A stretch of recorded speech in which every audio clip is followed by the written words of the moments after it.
Words is the stuff of dark alchemy. He breaks language apart, shatters it to glittery pieces, then stitches it together new. You don't even know what it is. Are those words? Sentences? Or am I bewitched? In Tomato Red, Woodrell manages it all in the first line, which, unbroken, becomes the first paragraph, by the end of which you are utterly in his thrall. It begins, "You're no angel. You know how this stuff comes to happen.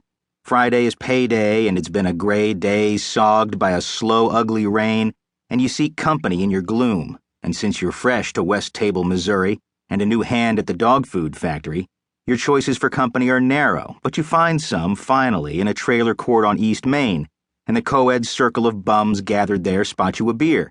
Then a jug of tequila starts to rotate, and the rain keeps coming down with a miserable, bluesy beat, and there's two girls milling about that probably can be had, but they seem to like certain things, and crank is one of those certain things.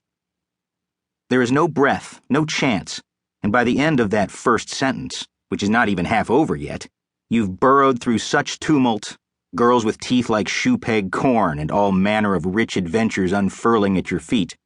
You are utterly, early ensnared. Part of the ensnarement comes through the use of that second-person you. By page 2, by the end of this epic first sentence, our narrator, one Sammy Barlach, holds you wrapped between his two barreled arms. Because, although the book begins with you, it's Sammy who has ended up in West Table, Missouri, and stumbled eagerly into this gang of crank bums, and will soon stumble eagerly into much more.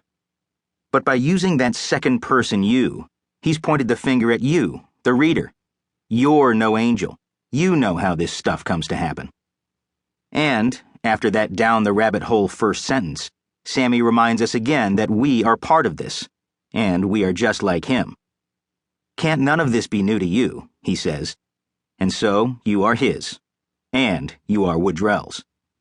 Tomato Red is a story of outliers, and, as none of this is new to us, we are thus outliers too. So we decide to go with Sammy, who stumbles haphazardly into the world of Venus Holler and the Merridew clan, Mother Beverly, a slightly worn prostitute, and her two teenage children, the beautiful Jason. If your ex had his lips, Sammy tells the reader, you'd still be married, and his enterprising sister, Jamalee. Jamalee, of the eponymous tomato red hair. Jamalee, whose ragged, raging heart beats wildly at the center of the book. She's the dreamer, whose dreams are big and gold-gilt enough to entice her brother and Sammy alike.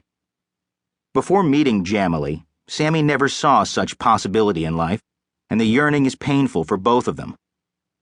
"God damn," she says, "you know that big rotten gap between who I am and who I want to be never does quit hurtin' to stare across."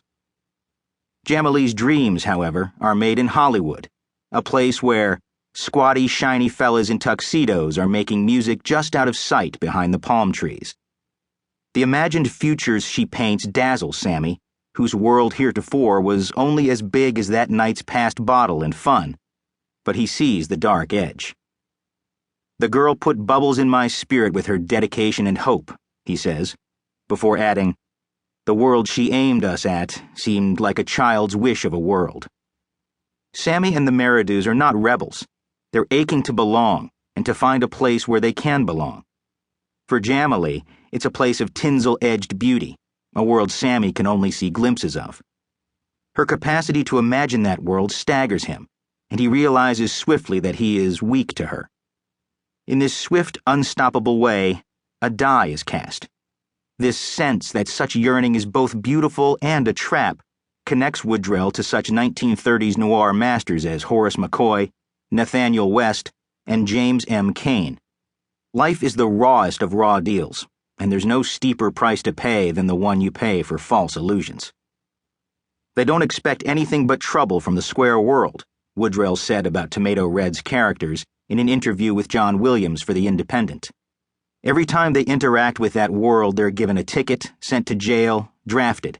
It's never good, so they live by a separate value system. Indeed, Sammy feels very much in the 1930s tradition of great noir confessors, Frank Chambers in Cain's The Postman Always Rings Twice, 1934, and Robert Siverton in McCoy's They shoot horses, don't they? 1935. Who whisper sweet confidences and swelling sorrow into your ear.